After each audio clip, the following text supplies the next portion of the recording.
Bueno, muy bien, buenas tardes.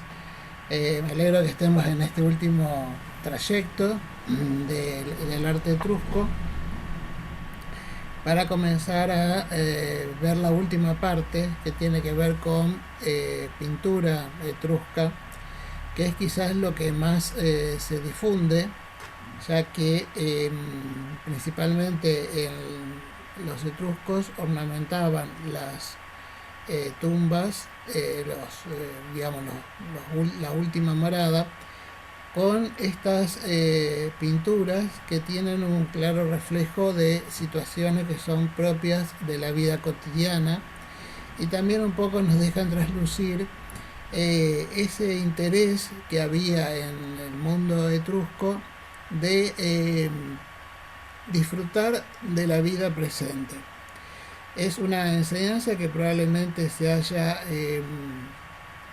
tratado de disimular o de quitar de los libros de historia, pero el mundo de esta civilización es un mundo de total alegría, que lo reflejan en sus pinturas, en contacto con la naturaleza, en contacto con sus disfrutes particulares, y la influencia que tuvieron los pueblos del Mediterráneo, como después van a ser también hacia los etruscos, hacia los romanos, es uno de los puntos que estábamos viendo en cada uno de los encuentros.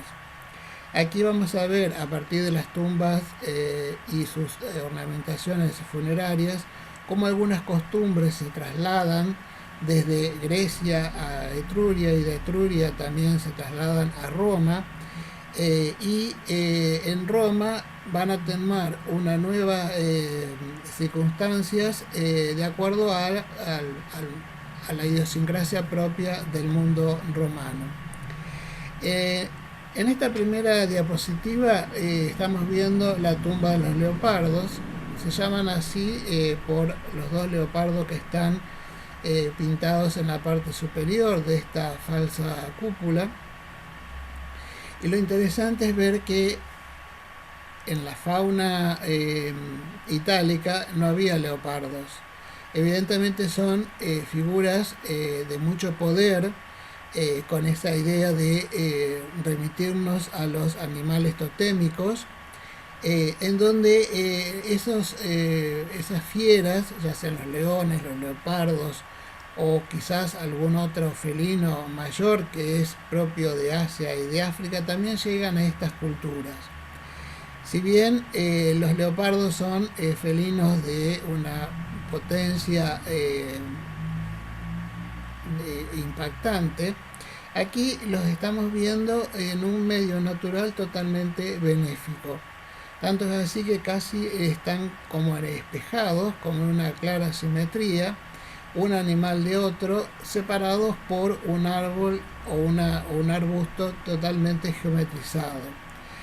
Este es otro punto interesante de ver en la cultura etrusca, ya que la geometría, esa geometría que impulsa a la humanidad desde su propio intelecto, no está presente con claridad en la naturaleza. Entonces, a partir de esto podemos ver cómo el hombre llega a abstraer de la corporeidad de la naturaleza la base fundamental de su estructura. Esto ya se pudo ver en las pinturas rupestres, sobre todo en la cueva de Altamira, donde es fantástico observar la abstracción plena que pueden hacer la humanidad en su estadio más básico, la abstracción plena que pueden hacer de lo que es representar cómo ve el ojo y llegar a obtener cuál es la estructura que sostiene esa figura. En este caso podemos ver ya las figuras animales totalmente representadas con una idea más naturalista, aun cuando conserven esa idea de estilizar las partes de su anatomía para darle mayor riqueza al tratamiento plástico. Esto desde una mirada contemporánea, pero ellos lo están haciendo de modo tal que resulte agradable a la vista de quien está ingresando a estas tumbas.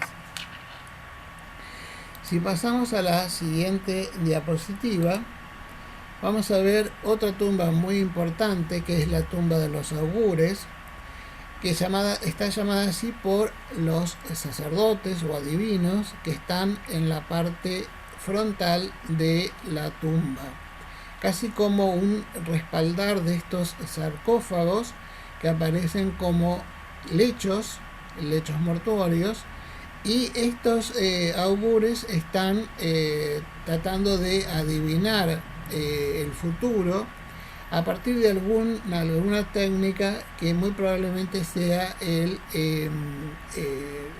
la interpretación a través de el vuelo de los pájaros, o también aquí no aparecen los pájaros ni aparecen tampoco las estructuras anatómicas, pero aquí podemos interpretar casi como una relación de estos augures con la puerta, esa puerta que siempre es un motivo de exploración para las culturas pre-cristianas, porque la puerta es un portal, es el lugar del paso de un mundo a otro, de una vida a otra, de una situación a otra. No por nada Dante se va a encontrar con las puertas del infierno, las puertas del paraíso, las puertas del purgatorio. Siempre la puerta es como un umbral sagrado para pasar de un sitio a otro, y en este caso la puerta está representada, es una falsa puerta, simplemente está dibujada y ornamentada con motivos geométricos. La parte superior aparece una escena de caza animal, donde hay nuevamente felinos tratando de atrapar a una gacela, otra figura exótica para la fauna itálica, y nuevamente esto casi como una muletilla. Los pueblos mediterráneos fueron haciendo una relación a través del comercio, a través de la navegación, una relación con otros puertos que luego, a fuerza de fragmentar la historia, parece como que fueron autóctonos e inventaron todo desde su propia situación casi de aislamiento. No es así, es una civilización sí autóctona propia de la península itálica, pero obviamente con todo el contacto que hubo en los otros pueblos del Mediterráneo. En esta tumba vamos a ver algunas escenas muy particulares que ya aquí se ve en la generalidad. O sea, se ven figuras humanas que están en movimientos ya sea de danza o de lucha. Esto también nos indica cómo las costumbres de los pueblos griegos o de otros pueblos llegan hasta los etruscos. Y así como llegaron las Olimpiadas, y van a llegar la idea de uno de sus Juegos Olímpicos, que es la lucha, que luego se va a transformar en la lucha romana, más difundida en el mundo occidental. Pero aquí está la base de esta propuesta, en donde el esfuerzo físico a través de un deporte o bien a través de la lucha para realizar un entrenamiento para el combate, y en el combate mismo también tiene un momento de reflejo en esta tumba de los augures. Aquí vemos ya en una fotografía plana de todo ese lateral de la tumba, en la que se observa plenamente esta idea de esa lucha entre dos personajes masculinos por el premio, que es la vasija que está entre sus piernas. La relación inmediata a los Juegos Olímpicos se da en que los personajes masculinos están desprovistos de ropas, están tratando de hacer caer uno al otro a través de tomar las extremidades, y esto nos permite reflexionar sobre la importancia que tuvieron los Juegos Olímpicos en el mundo de estas culturas. porque no solamente era una cuestión de reunirse para festejar, digamos, a través del deporte, la unión y demás, sino también de los pueblos, eso también es una forma de enaltecer la posición del ser humano como una entidad propia dentro del mundo que lo está rodeando. Es muy conocida la anécdota de por qué los que integraban los Juegos Olímpicos eran varones y estaban desprovistos de ropa. Esto fue por una cuestión de que las mujeres no eran permitidas en estos juegos, y hubo una niña que se había disfrazado de varón para poder competir. Cuando se descubre, la forma más inmediata de poder descifrar si era varón o mujer era obligarlos o proponer y específicamente mantener la obligación, sí, de estar sin ropas para los Juegos Olímpicos. Por eso que aparecen aquí estos personajes desprovistos de ropas, y a sus costados aparecen personajes con otro tipo de indumentaria. Algunos tienen lo que va a ser casi como el preanuncio de la toga romana. Simplemente es un manto que deja descubierto un hombro, generalmente el hombro derecho, y que este es el personaje que vemos aquí a nuestra izquierda. Otro personaje que puede interpretarse como uno de los augures que está viendo el vuelo de los pájaros, pero aquí aparece alguien muy interesante, que es la representación de este personaje con barba y casquete en forma aguzada. Es casi como una especie de divinidad. Aquí lamentablemente, bueno, tendríamos que retroceder para poder ver el nombre de este personaje, porque está identificado. Eso lo vamos a ver luego nuevamente en una imagen posterior. Pero sí podemos inmediatamente ver cómo los etruscos tienen relación en cuanto a otros pueblos, como por ejemplo los egipcios, en los rostros barbados en punta. Los egipcios no usaban barba, pero sí era un signo de distinción real usar una falsa barba postiza en el faraón. Y los griegos, que sí usaron barba, no la tenían de ese modo tan agudo, sino que más bien era en forma redondeada. O sea que los atributos masculinos de la cabellera o el casco, más las facciones barbadas, son atributos que se mantienen durante toda la humanidad, y van a mostrarnos cómo según la posibilidad de una cultura u otra se van a poner en mayor manifiesto estos atributos masculinos, o bien van a dejar una secuencia de menor incidencia en otras posibilidades. Aquí lo que estamos viendo también es la misma idea del personaje barbado con ese turbante puntiagudo, haciendo como un paso de baile o quizás una huida, pero es más relacionado con la danza, este tipo de movimientos bastante esquemáticos y que solo conservan una fracción del momento del movimiento. Si hablamos de movimiento, es necesario hacer un paréntesis para remitirnos a una cultura y una civilización más antigua, que fue la micénica. Prácticamente el mundo micénico, y sobre todo con su famosísimo palacio de Naxos, permite observar que también dentro de los etruscos hay algún tipo de influencia en sus frescos de estas pinturas. Aquí podemos ver primeramente la estilización del toro un animal que era muy apreciado en el mundo antiguo como representación de la fortaleza natural, pero que también había sido dominada por la humanidad. Y en este caso la danza que se hacía sobre el toro como una especie de ritual para ver la condición humana en superioridad a la del animal.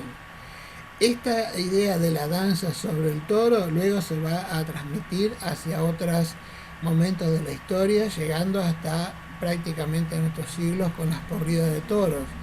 Y esto que hoy en día está muy criticado, muy denunciado y con intenciones de que se elimine definitivamente por el tema del sufrimiento de los animales y demás, tiene que ver con una cultura en donde la humanidad está por encima de los animales y está por encima de todo el resto de la naturaleza.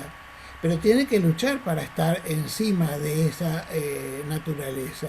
No puede quedarse sumergida porque la naturaleza lo abruma y lo aniquila.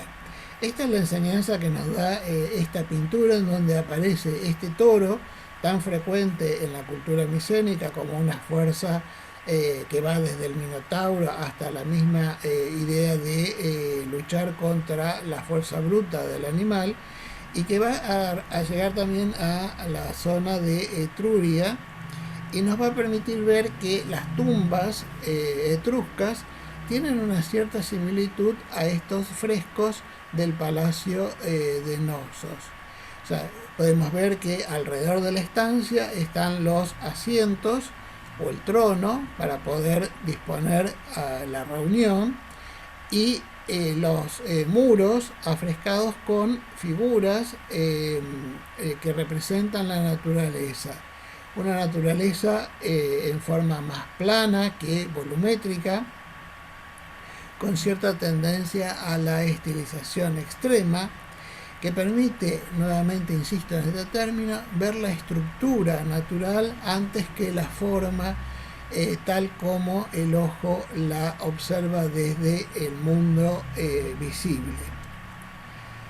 Aquí hay otra tumba etrusca, ya regresando a la península, que es la tumba de los toros, que nos permite ver en la parte superior los animales, y que a su vez en los muros tiene escenas que son muy particulares de este mundo. Por empezar, esta escena central es la relación griega de Aquiles con el joven príncipe Troilo. O sea, esta es la emboscada que Troilo le quiso tender a Aquiles, escondiéndose en un brocal, en un pozo, y Aquiles, con ese caballo tan imponente, va a establecer la lucha correspondiente frente a este enemigo que se esconde. Es aquí donde podemos encontrar que inmediatamente el mundo griego está en el mundo etrusco. O sea, por influencia o por mensaje, el mundo etrusco recibe a los griegos, recibe la mitología griega, la adapta en su beneficio de la pintura, y nos permite encontrar esa relación de síntesis formal absoluta que muestra el mundo vegetal y la estilización con un acabado manejo de la proporción de la figura del caballo. Dentro de las artes plásticas, el animal más difícil de dibujar es el caballo. Una parte que se desproporcione ya nos lleva hacia una representación irreal, casi diríamos monstruosa. Sin embargo, los etruscos, desde aquellas figurillas que veíamos en bronce hasta las pinturas, logran en la estilización del animal equino calibrar tanto las proporciones que hace que estos caballos, si bien son irreales por el tamaño de sus extremidades, sigan siendo armónicos. Y esta es una de las enseñanzas que probablemente hayan recibido desde los griegos en las pinturas, que lamentablemente no se conservó ninguna, aunque sí la vamos a ver en las vasijas que llegaban a Etruria desde las manufacturas del mundo de la península donde están ubicados Esparta, Atenas y Macedonios, y también en la península itálica los etruscos fabricaron cerámica muy similar y hasta falsificaron la cerámica griega para poder comercializarla con un rasgo de autenticidad. Ahora me detengo aquí en esta imagen porque podrán ver a la derecha tres escenas que estaban en la parte superior de la tumba. Después la vamos a ver nuevamente cómo pasan casi inadvertidas. Pero para nosotros poder comprender plenamente lo que es el nexo entre los griegos, los etruscos y los romanos, siendo este punto de inflexión en los etruscos, vamos a ver que estas pinturas representan escenas totalmente sexuales y que pertenecen a ese mundo de los etruscos. Aquí vale la explicación. Para los etruscos la sexualidad no tuvo que ver con algo complicado. Realmente fueron completamente autónomos respecto a otras culturas. Fueron tantos autónomos al mundo griego como fueron autónomos y casi por ese mismo motivo también rechazados por el mundo romano. Aquí podemos ver figuras que hay sexo entre personas del mismo sexo, hay distintas posiciones sexuales muy explícitas, y esto nos está mostrando que el mundo romano luego va a tergiversar un mensaje que es propiamente etrusco, y va a parecer que en el mundo romano se admitían todo tipo de prácticas sexuales. Esto no es correcto, sí lo tenían los etruscos. Los romanos vieron en estas prácticas sexuales algo que no era correspondiente a su idiosincrasia. Si vemos nuevamente el muro donde están este grupo de pinturas, vamos a ver nuevamente Aquiles con Troilo en la parte inferior, y en la parte superior, que no se distinguen muy claramente en esta imagen, pero van a aparecer los tres grupos de figuras humanas haciendo actos sexuales que eran considerados propios de ese mundo. Los romanos no estarán muy de acuerdo con esto, ni tampoco con la desnudez que ostentaban los etruscos. Así como nosotros pensamos que los griegos solamente admitían desnudos entre los atletas de las Olimpiadas o bien en las representaciones idílicas de sus esculturas o sus altos relieves, en el mundo etrusco lo más natural era estar sin ropas. Y también era natural tener prácticas sexuales que luego los romanos fueron tratando de evitar que se propaguen en el mundo de su cultura. Tanto es así que a nosotros nos queda como una imagen casi de Hollywood, en donde los emperadores fueron realmente sexópatas o fueron generadores de grandes orgías, y esto está muy alejado de la realidad. La realidad pasa en que los etruscos sí tuvieron este tipo de prácticas sexuales, pero que los romanos no las hacían posibles, y obviamente luego con la llegada del cristianismo todo esto se tergiversó y se eliminó del mensaje. Así que esto se lo quería transmitir porque es un punto también de referencia. Que estemos de acuerdo o no con lo que muestran es otra cuestión, pero en el mundo etrusco el cuerpo humano no tenía ningún tipo de pudor en mostrarse, ni tampoco tenían pudor en mostrar sus prácticas sexuales. Si seguimos con las tumbas, nos encontramos con otras escenas particulares. Esta es la tumba de los malabaristas. Probablemente aquí estén mostrando algo que eran muy adictos los etruscos a sus divertimentos.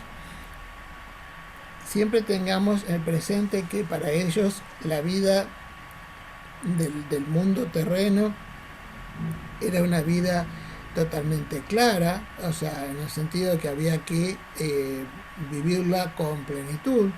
El más allá les interesaba, pero más bien como que no dedicaban tiempo a pensar cómo era el más allá. El más allá después también se derivó en una relación con los romanos. Los romanos sí tuvieron el Averno y otras elucubraciones del más allá. Pero ellos hacen de la tumba un cobijo para el difunto, dándole lo más agradable que permite la vida cotidiana. Entonces, la vida cotidiana que tenía aquí, por ejemplo, los malabaristas, aquí aparecen personajes saliendo de una cesta, muy probablemente esta sea una mujer que está trabajando con algún tipo de instrumental para hacer malabares, un personaje que toca la flauta. Recordemos que la flauta más primitiva fue una flauta de doble caña, luego se perfeccionó a una caña, pero fue el primer instrumento que el humano pudo ejecutar, si mal no me tengo la información, porque generalmente representa sonidos que la humanidad escuchaba con los truenos, el agua que cae, sea por la lluvia, sea por la cascada y demás, y eso lo fue tratando de imitar.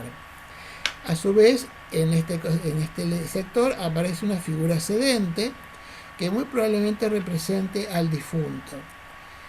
El difunto está viendo estos juegos como para alegrarse en la vida del más allá, y también podemos ver en esta misma tumba cómo aparece esta figura femenina danzarina